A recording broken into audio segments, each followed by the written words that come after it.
어떤 그 교회 다니는 신자가 말이죠, 성경을 아무리 읽고 성경 설교를 아무리 들어도 은혜가 안 되니까, 그리고 무엇인가 마음이 답답하니까 한 번은 자기 집에서 성경을 읽기 전에 이 성경을 머리에다 얹고 기도를 했다고 합니다. 아마 이렇게 얹었나봐요. 그래가지고 기도를, 하나님이 성경 말씀이 위에서부터 하나님이 말씀하신 음성처럼 들리도록 해달라고 기도를 했는데, 그 다음부터 그 사람에게 좀 달라진 데가 나타났다고 합니다. 글쎄 잘한 것인지 못한 것인지 모르지만 성경을 그렇게 높이 들고 은혜를 받으려고 하는 자세, 이것은 아마 바람직하지 않나 제가 생각을 합니다. 여러분 이 시간 우리 기도하겠는데 성경을 손에 꼭 쥐고 아니면 성경 위에 손을 꼭 얹고 우리 마음을 거기에다 담고 그렇게 기도하십시다. 비디오를 보시는 분들이 이제 자꾸 많아지는데 여러분 여러 가지 불편한 것이 있으리라고 생각합니다. 마귀가 여러분의 마음을 시험하지 못하도록 집중하세요. 비록 공간적으로는 서로가 벽이 가리워져 있지만 하나님의 말씀은 벽이 없습니다. 예수 그리스도에게는 공간이라는 것에 제한을 받지 않습니다. 마음을 모두어서 함께 은혜 받는 시간 되어야 되겠습니다. 같이 기도하십시다.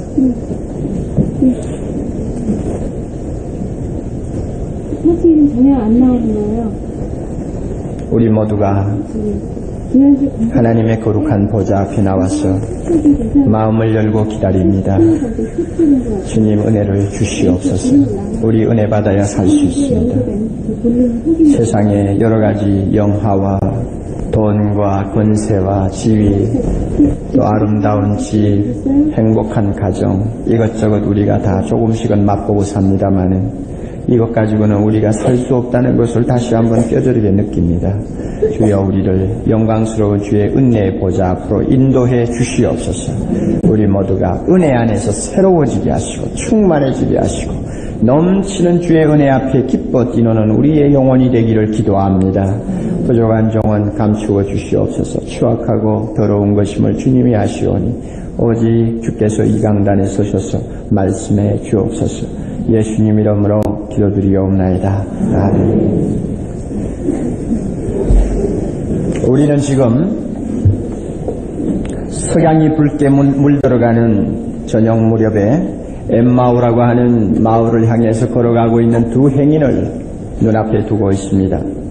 엠마오는 예루살렘에서 약 7마일 거리 떨어진 곳에 있는 작은 시골입니다. 도보로 한 2시간 걸어가야 되는 길인데 이 길을 지금 걸어가는 두 행인, 우리는 그들이 누구인지 자세히는 모릅니다. 그러나 한 사람의 이름은 글로바라고 하는 사람입니다. 또 이 두 사람은 12사도의 그 틈에는 끼지 못했지만은 예수님을 사랑하고 예수님을 끝까지 추종하던 여러 명의 제자들 가운데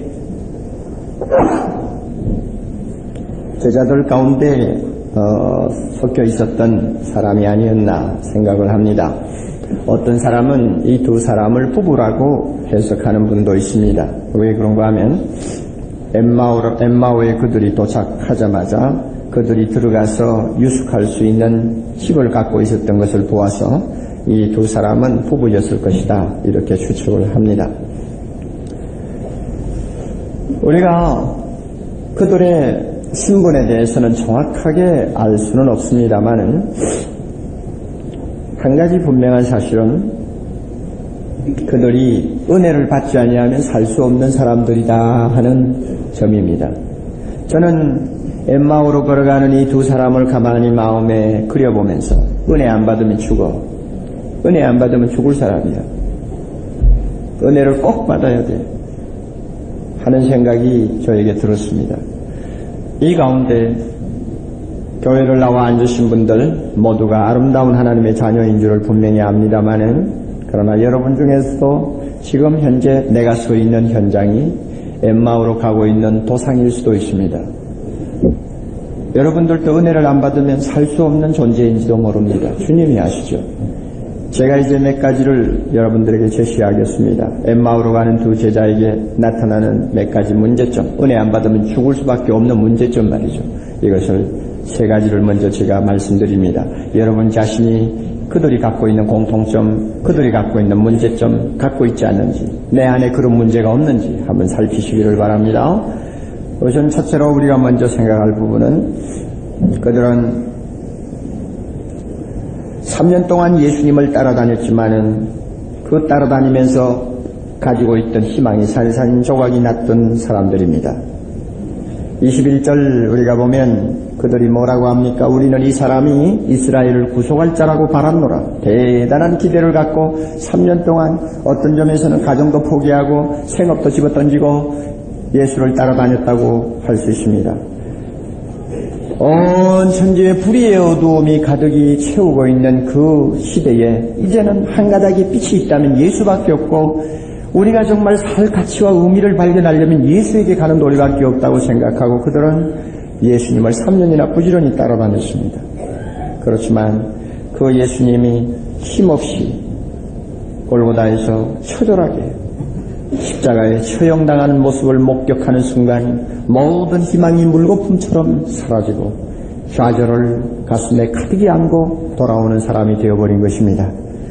3년 따라다닌 예수 그리스도가 안겨준 것은 희망이 아니요 절망이요 기쁨이 아니요 슬픔이요 능력이 아니라 무기력함이라는 것을 그들이 뼈저리게 느끼고 지금 돌아가는 사람들이 된 것입니다.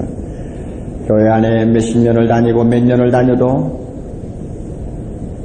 엠마오로 가는 두 제자처럼 예수에게서 얻은 것이 전혀 없다고 생각할 만한 사람들이 없는지 모르겠어요. 여러분 예수 믿으려고 교회를 다닌 이후부터 예수에게서 무엇을 얻었습니까? 예수가 여러분에게 주신 것이 무엇입니까? 여러분에게 일어난 변화가 무엇입니까? 여러분에게 어떤 것이 남아있느냐 그 말이에요. 만약에 여기에 있는 두 사람처럼 좌절만 남아있습니까? 슬픔만 있나요? 그렇다면 여러분은 은혜를 받아야 삽니다. 왜냐하면 이렇게 예수 믿는다고 형식을 갖추고 교회는 다니면서 정말로 이런 사람처럼 예수로부터 아무것도 받은 것이 없고 내놓으라고 하면 내놓을 것이 없는 생활을 하는 사람은 이 은혜 안 받으면 나중에 큰일 나요. 영적으로 죽어요. 그러므로 은혜 받아야 합니다. 또 한 가지 문제점이 있습니다. 이 두 사람은 예루살렘을 떠나던 그날 오전까지만 해도 사방으로부터 이상한 소문을 많이 들은 사람들입니다. 가까이 지내던 여자들이 새벽에 예수님의 몸에 향료를 바르기 위해서 무덤에 뛰어갔습니다만 시체는 발견하지 못하고 예수가 살아나셨다는 천사의 메시지를 듣고 달려와서 전해주었습니다. 이 메시지를 들은 베드로와 요한이 그 사실을 확인하기 위해서 무덤으로 뛰어가서 다시 한번 보았습니다. 시체는 발견하지 못했습니다. 베드로는 살아나신 예수 그리스도를 만났습니다. 이런 증인들로부터 예수 살아나셨다, 예수가 부활하셨다는 소식을 오전 내내 듣고 있었습니다만은 이 두 제자는 믿을 수가 없었던 것입니다.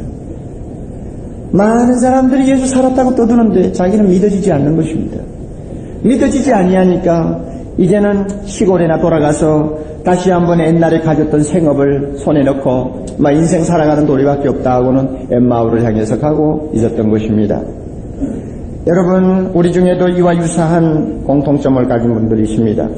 다른 형제들의 간증도 많이 듣습니다. 설교도 듣습니다. 성경 공부하는 것도 듣습니다. 또 은혜 받는 어떤 분위기에 함께 참여하기도 합니다만 다른 사람 다 믿는다고 하는 거 나는 안 믿어지는 때가 얼마나 많아요. 모든 사람의 이야기는 다 듣고 내가 인정은 합니다만 내 마음에 와서 굳게 부딪히는 것이 없어. 믿어지지를 않아. 계속 의심이 생겨. 바로 이 사람이 누구냐? 엠마오로 가는 두 제자란 말이에요. 이런 사람은 은혜 받아야 합니다. 은혜 받지 못하면 그 마음의 변화가 안 일어날 것이요, 은혜 받지 못하면 살 수 없습니다. 세 번째로 이 사람들에게 있는 문제점이 있죠.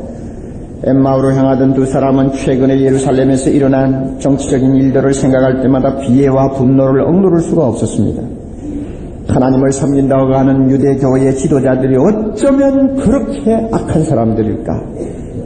죄 없는 예수 그리스도에게 억울한 누명을 씌워서 죽이는 것은 물론이거니와 무법한 로마 군인들에게 붙여서 아브라함의 피를 받고 태어난 자기 동족을 넘겨서 그렇게 잔혹하게 처형하는 이 사회는 어떤 사회인가?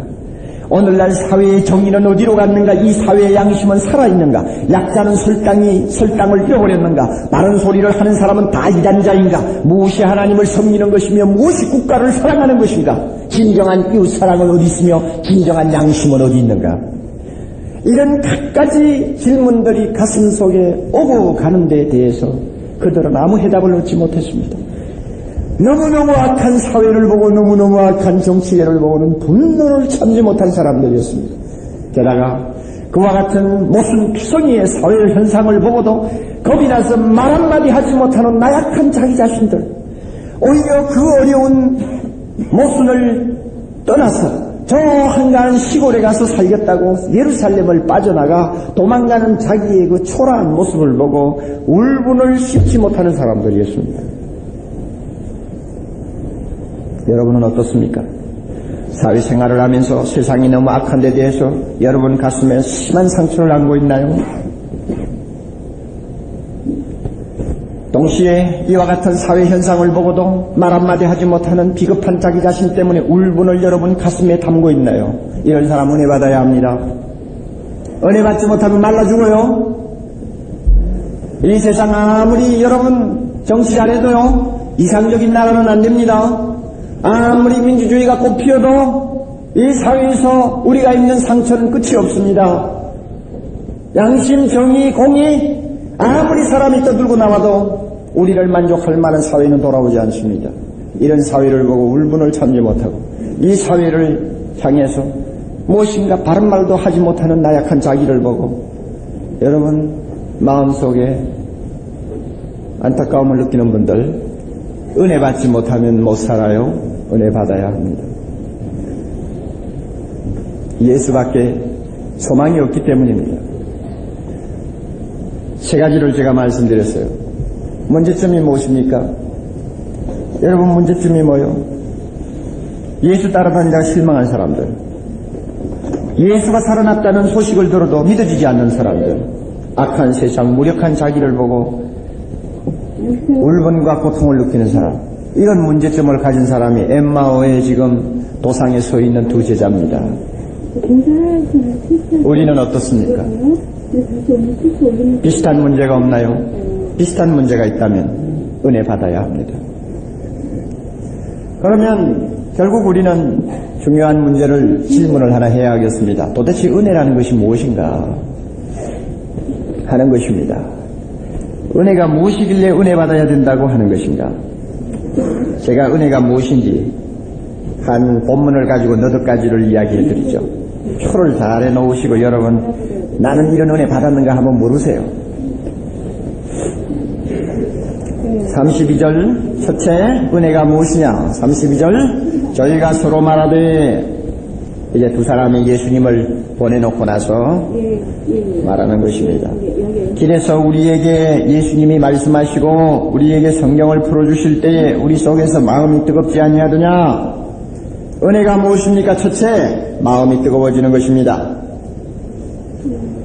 하나님의 말씀을 들을 때 마음이 뜨거워지는 것이 은혜입니다. 어떤 마음인데 뜨거워져야 합니까? 25절 잠깐 올라가 보세요.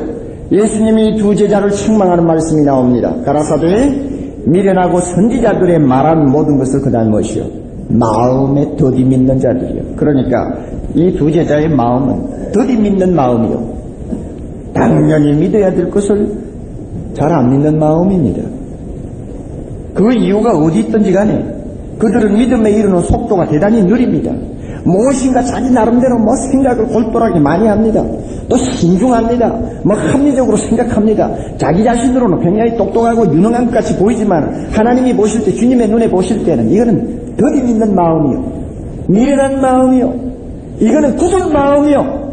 그러므로 은혜가 무엇입니까? 이런 마음이 뜨거워져서 녹는 거예요. 안 믿어지던 것이 어린아이처럼 금방 믿어지는 마음으로 바뀌는 것을 말합니다.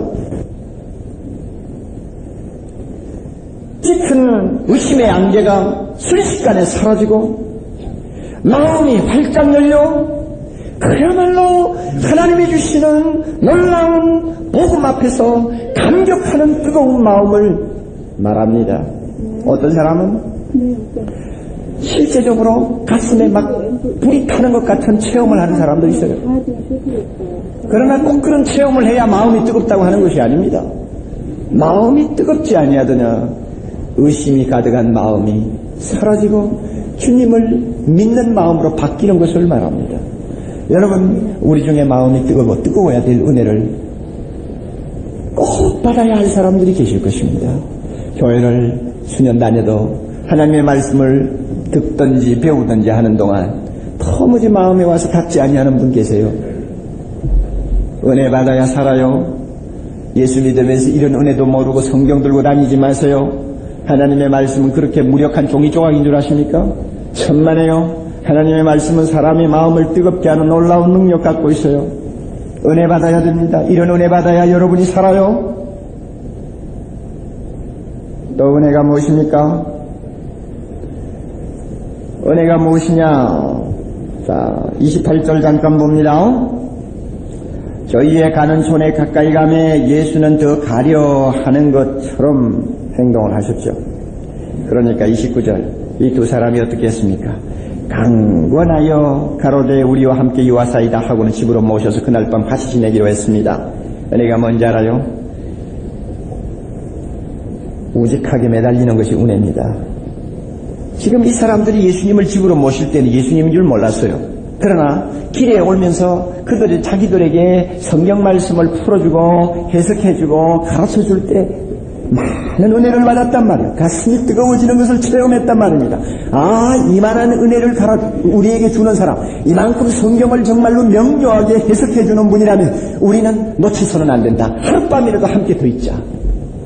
하룻밤이라도 함께 지내면서 말씀을 좀 더 듣도록 하자 하는 이런 갈증이 있었습니다. 이게 은혜입니다. 은혜는 우직한 데서 받는 것입니다. 설교를 들을 때 그 설교에 더 마음이 끌려 시간 가는 줄 모르는 그 은혜요. 하나님의 말씀을 읽으려고 할 때 그 말씀을 놓기 싫어하는 그 은혜요. 형제들과 함께 말씀을 공부하는 시간이 기다려지는 것 은혜요. 그래서 은혜 받기를 원하면은 그저 치면 가리지 아니하고 우직하게 매달리고 참 은혜를 받기 위해서 정성껏 마음을 쏟는 사람, 이 사람 은혜 받은 사람입니다. 여러분에게 이런 것이 좀 있는지 모르겠어요.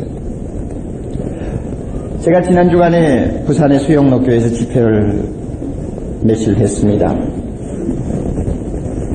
제 사정 때문에 목요일 저녁까지 해야 되는 집회를 수요일 저녁으로 끝마쳤습니다.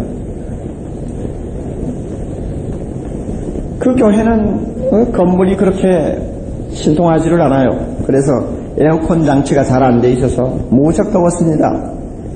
서울에는 폭우가 쏟아졌지만 그곳에는 해가 뜨겁게 비치고 있었으니까 그 에어컨이 제대로 안 된 그 건물 안에 1,500명이 넘는 사람들이 잔뜩 모였으니까 얼마나 덥겠어요. 첫날 저녁이나 낮에는 그저 눈 감고 땀을 흘리든 말든 내가 전해야 될 말씀을 전해야 된다 하는 생각에서 열심히 전했어요. 그러니까 낮 시간 경우는 1시간 반 이상 설교를 한 것입니다.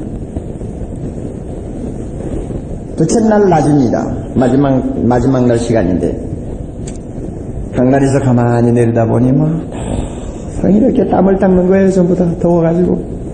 또 그 교회는 어떻게 가르쳤는지 막 부치러가 이러는 사람은 없어요. 예배 볼 때 부채질하면 안 된다 이렇게 가르친 것 같아요. 그래서 전부 닦아요. 앞에서부터 저 뒤에까지 그렇게 닦고 있네. 나는 뒤에 선풍기가 돌기 때문에 시원해서 그저 큰 어려움이 없었는데 교인들이 얼마나 힘이 드는지, 더욱 2층에 앉은 분들은 그 더운 공기를 마시면서 얼마나 힘들어요. 그래서 마음으로 오늘은 좀 짧게 해야 되겠다. 그래서 이 교인들 고생을 좀 덜 시켜야지 내가 또 오늘 1시간 반이나 2시간 하면 곤란하다. 그래서 저에게 10시 45분부터 시간이 주어졌습니다. 그래서 11시 50분 가서 1시간 5분을 하고는 깨끗하게 마쳤어요. 정말 깨끗하게 마쳤죠.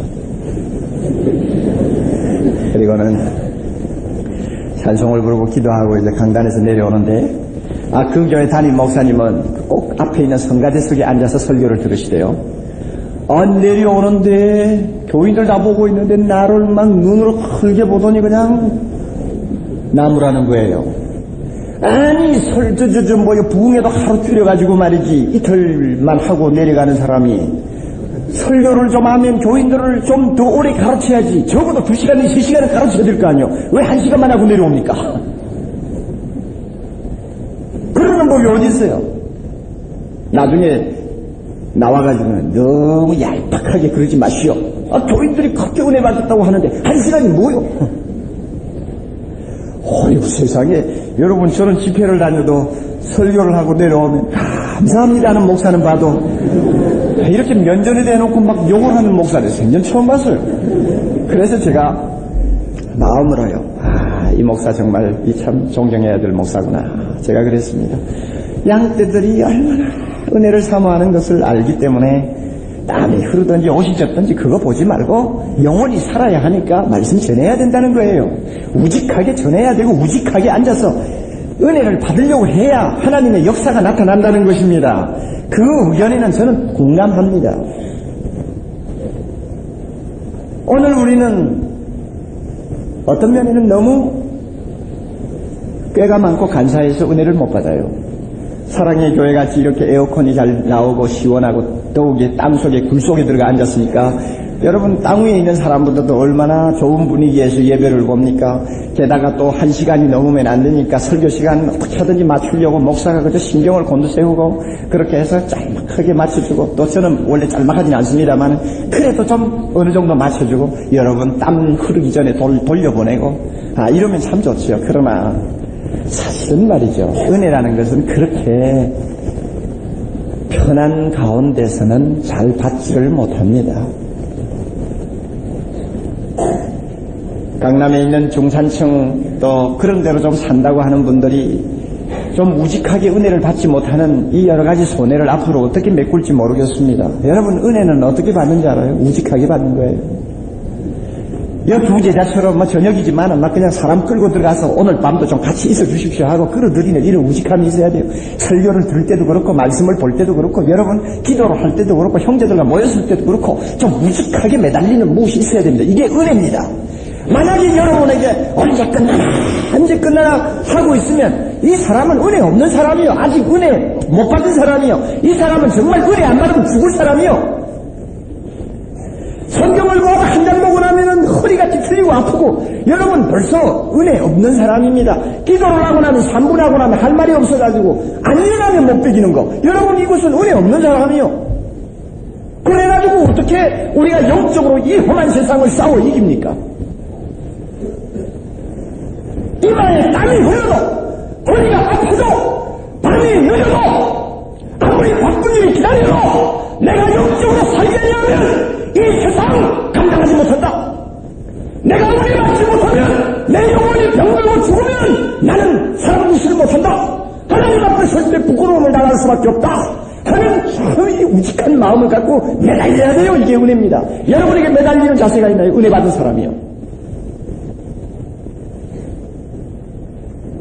얄팍하게 행동합니까? 은혜 받아야 살아요.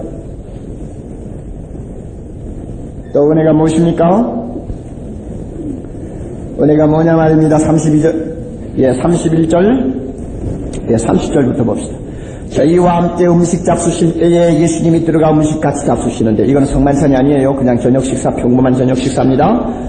그런데 떡을 가지사 주님이 감사 기도를 했단 말이에요. 우리 식사할 때 기도하듯이 기도할 때에 그리고 그 떡을 저희들에게 먹자고 나누어 줄 때에 31절 어떻게 됐습니까? 저의 눈이 밝아져 예수인 줄 비로소 알아보았다 그랬습니다. 무엇이 은혜입니까? 눈이 밝아지는 게 은혜입니다. 육신의 눈이 밝아지는 것을 말하는 것 아니에요. 믿음의 눈이 밝아지는 것이요 영의 눈이 밝아지는 것입니다. 믿음의 눈이 밝아져서 예수님이 살아계심을 보는 것이요 예수님이 나와 함께 동행하시는 것을 보는 것이요 예수님이 하나님 우편에 앉아 계시는 것을 보는 것이요 내 영의 눈이 내 믿음의 눈이 환하게 밝아 예수님 보지 않으면 아무것도 눈에 들어오지 않는 사람이요 어디를 돌아보아도 어디를 가서 보아도 예수님 계시지 않는 것이 없어요. 예수님을 눈이 밝아 보는 것이 은혜입니다. 이상하게 생각지 마세요. 여러분의 가정에 믿음 좋은 어린 자녀들이 있을 것입니다. 주일학교에 가서 선생님으로부터 말씀을 잘 배우고 곱게 자라나는 어린애들 있죠. 볼수록 귀여운 애들 있죠. 엄마가 자기 믿음이 부끄러울 정도로 너무 좋은 믿음 가진 자녀들 있죠. 그 자녀들 한번 보세요. 손 모으고 기도하는 모습을 보세요. 그리고 한번 물어보세요. 야, 예수님이 어디 계시냐? 아, 예수님이 내 마음에 계세요. 아, 예수님이 보이냐? 안 보여도 계세요. 여러분, 그 어린애들의 대답을 한번 들어보세요. 그 애들이 실제 눈에 뭐가 보여서 하는 소리인가요? 아니요. 그 어린아이들이 은혜를 받았기 때문에 눈이 열린 것입니다. 그러므로 이론적으로는 설명을 못해도 어른 앞에 당당하게 예수님 계신다고 말합니다. 예수님 내 마음에 계시고요. 예수님이 세상에 계신다고 말합니다.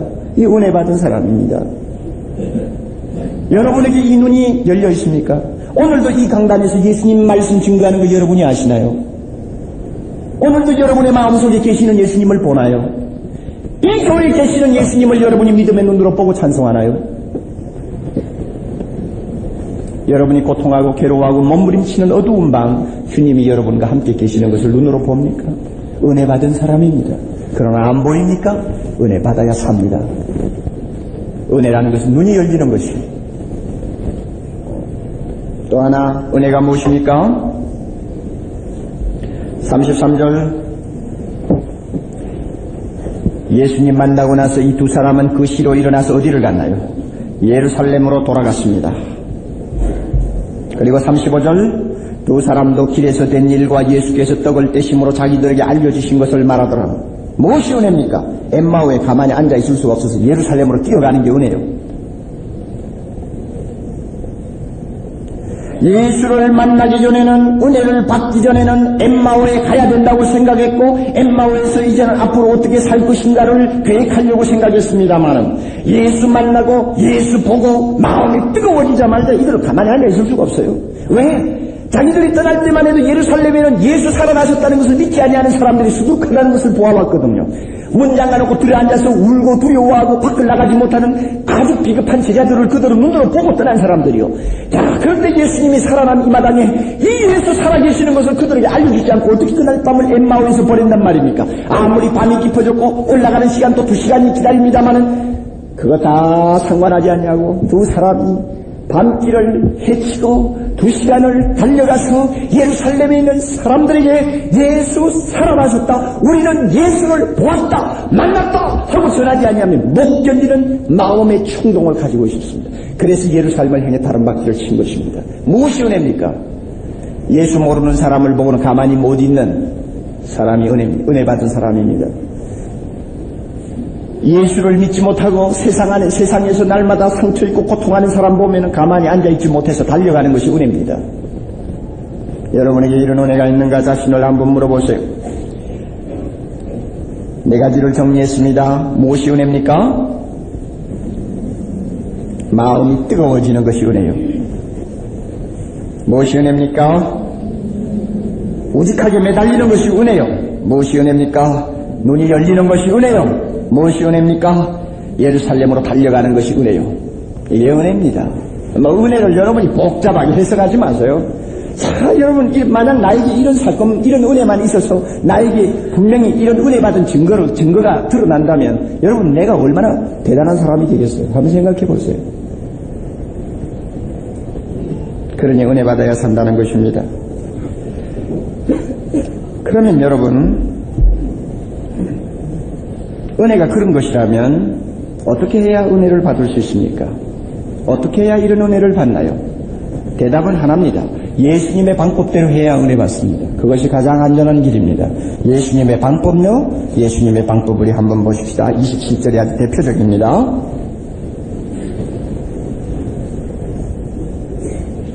예수님은 엠마오로 가는 두 제자를 놓고 이제 모세와 및 모든 선지자의 글로 시작하여 모든 성경에 쓴 바 자기에 관한 것을 자세히 설명하시니라. 이것이 은혜 받는 가장 안전한 길이요 지름길입니다. 예수님은 우리에게 은혜 받는 가장 안전한 길, 이것을 보여주셨는데 몇 가지 중요한 원칙이 있습니다. 첫째로 가장 좋은 안전한 은혜를 받는 길은 성경을 통해서 주님이 가르쳐 주신 원리입니다. 성경을 통해서다. 그러므로 그는 구약 성경을 가지고 엠마오로 가는 두 제자를 상대했습니다. 다른 이야기 하시지 않았어요. 하나님의 말씀 가지고 그들을 다루었습니다. 성경을 통해서 오는 은혜, 이것이 가장 안전한 은혜라는 것을 주님이 가르쳐 주셨어요. 또 하나 중요한 원리가 있습니다. 모든 성경을 다룰 때에 받는 은혜를 받을 수 있다는 것을 가르쳐 줍니다. 성경을 전체적으로 다룬다 그 말입니다. 예수님은 지금 모세와 모든 선지자의 글로부터 시작해서, 그러니까 구약 성경 처음부터 시작해서 마지막 예언서까지 또 역사서까지 모든 성경을 하나하나 들추어 가면서 그 두 제자에게 가르쳤습니다. 성경은 전체적으로 다루어라. 주님이 가르쳐 주신 원리요. 여러분, 우리가 은혜를 받으려면 성경을 간사하게 읽어서는 안 됩니다. 항상 내가 좋아하는 것, 두려워 말라 내가 너와 함께 함이니라. 무서워 말라 내가 어디든지 가면 함께 하리라. 다 좋죠. 그러나 날마다 그런 말씀만 찾아다니는 간사한 사람 되지 마세요. 그거 은혜 못 받습니다. 그런 사람 은혜 못 받아요. 어려워요. 성경을 전체적으로 놓고 하나님의 뜻이 무엇인가를 살피는 이런 자세를 가져야 됩니다. 창세기가 나와도 아멘, 레위기가 나와도 아멘, 잘 알아듣지 못하는 에스겔이 나와도 아멘, 그 속에서 하나님의 음성 듣기를 사모하는 이런 자세라야 됩니다. 이게 주님이 가르쳐 주신 원칙입니다. 교회에서 가만히 강해를 해보면 여러분 로마서 강해를 한다 하면 모이고, 그 다음에 이사야 강해한다 하면 가버리고, 또 내가 잘 모르는 레위기 강의한다 하면은 영 안 와요 사람이. 이렇게 해서는 안 돼요. 하나님의 말씀을 전체로 놓고 주님은 다루었어요. 우리도 마찬가지요. 또 주님이 가르쳐 주신 중요한 원칙이 있습니다. 의미를 해석하는 것입니다. 자세히 설명하시니라. 또 32절에는 성경을 풀어주시니라 그랬습니다. 의미를 분명히 깨닫도록 하는 것이 은혜 받는 길입니다. 하나님의 말씀을 놓고 물론 우리는 의미를 모르고 넘어갈 때도 많이 있습니다. 그러나 우리는 의미를 분명히 깨달아야 합니다.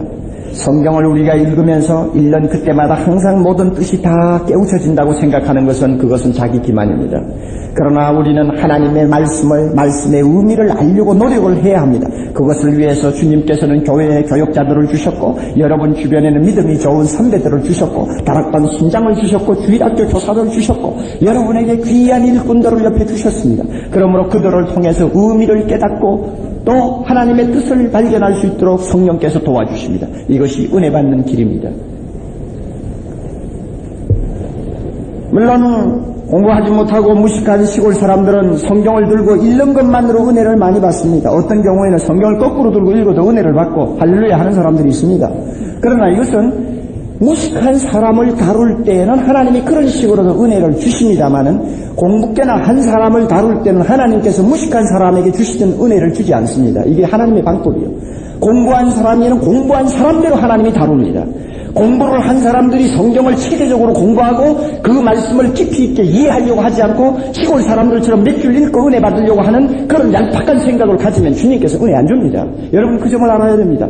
왜 오늘날 20세기 오늘날 왜 우리 손에 이렇게 좋은 성경책을 들려주셨으며 셀프 스타디 바이블이라고 할 수 있는 자습 성경이라고 할 수 있는 이런 성경을 우리에게 들려주어서 주석도 보고 뒤에 콩쿨단스도 찾아보고 사전도 보고 그림도 보고 지도도 보고 마음대로 공부하면서 성경을 읽도록 해주셨는지 압니까? 오늘 예수 믿는 사람의 수준이 그만큼 지성적으로 높아졌기 때문입니다. 이런 사람은 하나님이 이런 여러 가지 방법으로 은혜를 줍니다. 여러분 지식인들이 아닙니까? 여러분 다 수준이 높은 분들입니다.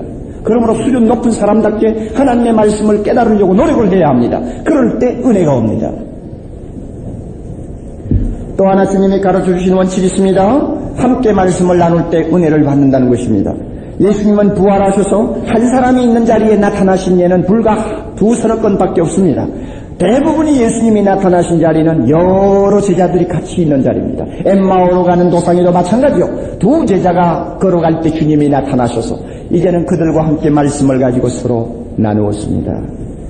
은혜를 언제 받습니까? 혼자 성경 공부할 때도 받을 수 있죠. 그러나 성경적인 원칙이요, 예수님이 가르쳐주신 원칙에 의하면 은혜는 언제 받느냐? 형제들이 한자리에 모여서 하나님의 말씀을 공부할 때 은혜 받습니다. 이 성경의 원칙이에요.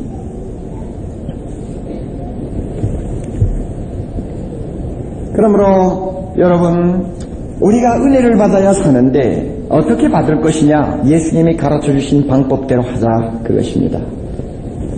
그리고 또 하나 중요한 원칙이 있습니다. 주제가 분명해야 합니다. 여러분 보세요. 27절 보면 누구에 관한 것을 자세히 설명했습니까? 자기에 관한 것을 자세히 설명했습니다. 주제가 선명해야 합니다. 예수님은 성경을 창세기부터 다룰 때에 아무 주제 없이 그냥 여기 저기 그냥 그렇게 본 것이 아닙니다. 예수 그리스도의 고난과 부활이라고 하는 주제를 분명히 두고 성경을 가르쳐 주었습니다. 오늘도 우리가 은혜 받으려면 마찬가지입니다. 하나님의 말씀을 여기 저기 조금씩 읽는다고 은혜 받는 건 아닙니다. 진짜 마음이 뜨거워지고 사람이 변하게 되려면 하나님의 말씀을 분명한 주제를 놓고 다루는 방법을 채택해야 합니다. 성경 말씀을 공부한다고 해서 다 예수님이 계시는 성경 공부가 아닙니다. 우리 주변에 보면 성경을 공부한다고 있지만은 예수님이 해석해 주지 않는 성경 공부도 있고요. 예수님을 눈으로 발견하지 못하는 성경 공부도 많이 있습니다. 여러분, 잘못하면 우리가 하는 큐티, 잘못하면 예수님이 계시는 큐티가 아니고 마귀가 옆에 지켜 서 있는 큐티가 되기 쉽습니다. 우리가 함께 공부하는 다락방, 성령이 인도하시는 다락방이라기보다는 마귀가 옆에 와서 춤을 추는 다락방일 수가 있습니다. 성경 펴놓고 공부한다고 해서 다 주님이 가르쳐 주시는 공부요, 주님이 해석해 주시는 공부라고 말할 수는 없습니다. 그러므로 주의해야 합니다. 제가 극단적인 예를 하나 들까요?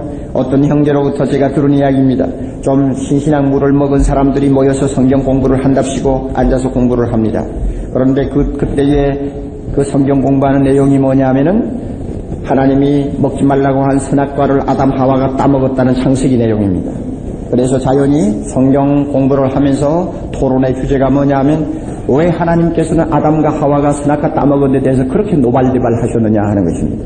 왜 그렇게 화를 내시고 그렇게 저주를 하셨느냐, 그렇게까지 심하게 하는 이유가 어디 있느냐 하는데 초점이 가 있었습니다.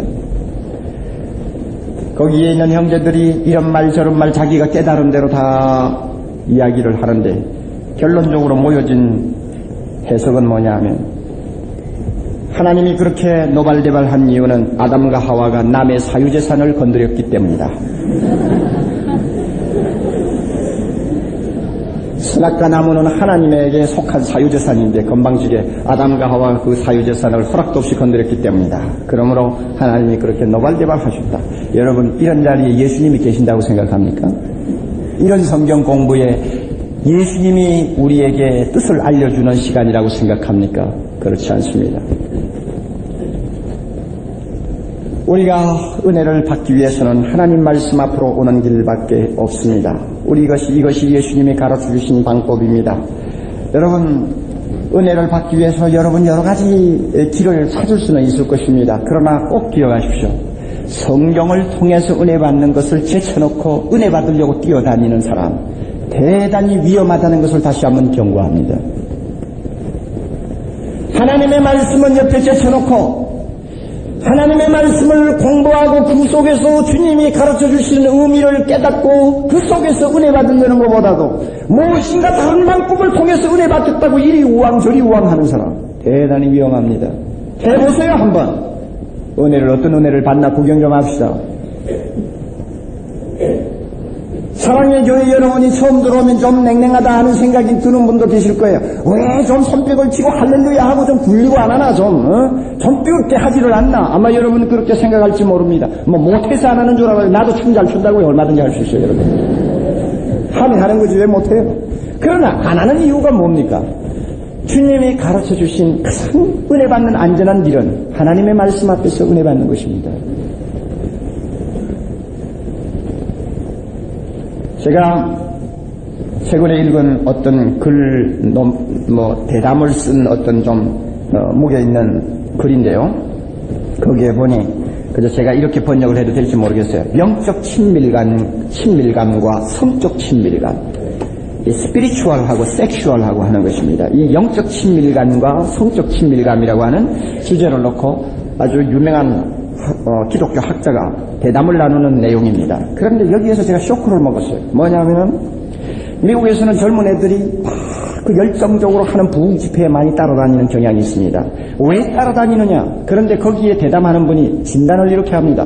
왜 젊은 애들이 그렇게 열정적으로 막 소리를 지르고 박수를 치고 그야말로 뭐 그냥 재미있는 그 어떤 간증 같은 것을 듣고 좋아하는 그런 부흥에만 자꾸 따라다니느냐? 이유.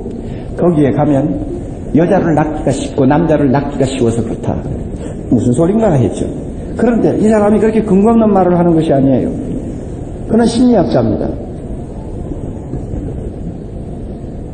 뇌의 이 반응, 중추 반응, 이 뇌에 이 반응하는 이 중추신경이 있지 않습니까? 이 중추신경이 반응하는 것을 과학적으로 조사를 해보면, 이 열광하는 그런 어떤 집회에 가서 은혜를 받았다고 막 하는 사람들, 이런 사람들이 은혜 받아서 아우성 칠 때에 그 나타나는 뇌에 반응하고, 성적으로 좋아서 나타나는 뇌에 반응하고, 그에 일치한다고 합니다. 그러니까 이게 뭘 말하느냐? 소위 부흥회 같은 데 가서 막 열광하면서 은혜 받은 사람은 그런 참 어떤 짜릿한 어떤 체험을 하고 있기 때문에 그것을 자꾸 추구합니다. 그렇게 추구하는 사람은 성적으로 유혹하기가 굉장히 쉽다는 것을 이야기하는 것입니다. 저는 이 말이 상당히 일리가 있다고 생각합니다. 왜 그런가 하면 오늘날 세계적으로 여러분이 보세요. 소위 은혜 많이 받고 은혜를 많이 드신다고 하는 강사들이 많은 사람들을 열광시키는 자리에 한번 가보세요. 얼마나 스캔들이 많고 얼마나 성적으로 추악한 일들이 많은가 여러분이 아시죠? 제가 이런 것을 보면서 참 이거 정말 조심해야 되겠다는 생각을 합니다. 여러분, 은혜는 받아야 삽니다. 그러나 은혜를 정확하게 받으세요. 바른 루트를 통해서 받으라고 말입니다. 그 받는 길이 어디입니까? 하나님의 말씀을 통했습니다. 하나님의 말씀을 통해 받는 은혜가 가장 안전한 은혜요, 성령은 하나님 말씀 앞에 겸손히 마음을 여는 자를 가장 사랑합니다. 이 사실을 예수님이 가르쳐 주었는데 왜 이 방법은 따르지 않냐고 엉뚱한 데서 어떤 체험을 자꾸 찾으려고 노력합니까? 성경을 통해서 은혜 받는 사람의 예를 우리 교회 성도의 간증을 통해서 다시 한번 제가 인용해 드립니다. 김영진 씨의 간증 여러분 다시 한번 들으세요. 로마서 8장 31절로 34절 옆방에서 들리는 기도 소리라고 하는 제목을 가진 설교를 하고 있는 시간입니다. 그는 교회에 처음 나와 앉았습니다. 그의 말입니다. 목사님의 설교를 듣는 동안 차츰 제 마음에 파문이 일기 시작하였습니다. 마음이 뜨거워지는 것입니다. 하나님 우편에서 나를 위하여 간구하시는 예수님의 모습이 어렴풋이 내 마음에 느껴지며 점점 세차게 내 마음을 두드리기 시작했습니다. 그의 눈이 열리기 시작하고 그의 마음이 뜨거워지는 증세가 나타납니다. 그리고 나를 위해 눈물로 기도하는 제 아내의 모습이 거기에 겹쳐지기 시작하면서 도사렸던 마음이 나도 모르게 풀어지면서 자꾸만 눈물이 흘렀습니다. 여러분에게 이와 같은 은혜가 있습니까? 마음이 뜨거워지는 은혜, 눈이 열리는 은혜, 우직하게 매달리는 은혜, 예루살렘으로 달려가는 은혜. 어디서 이 은혜를 받을 수 있습니까? 말씀 앞에서 주님이 가르쳐 주신 방법을 통해서 이 은혜를 받아야 합니다. 이 은혜 받지 못하면 우리 모두 영적으로 죽어요. 살 수 없어요. 교회만 다니는 것을 안심하지 마세요. 은혜 받아야 삽니다. 엠마오 도상에 날마다 서 있지 마세요. 예루살렘으로 뛰어가야 합니다. 살아야 합니다. 은혜 받아야 삽니다. 그래야만이 오늘 우리가 이 세상에서 하나님의 자녀다운 구실을 할 수 있을 것입니다. 사랑의 교회는 사랑의 교회다운 구실을 할 수 있을 것입니다. 은혜 받아야 삽니다. 말씀 앞에서 다 같이 기도합니다.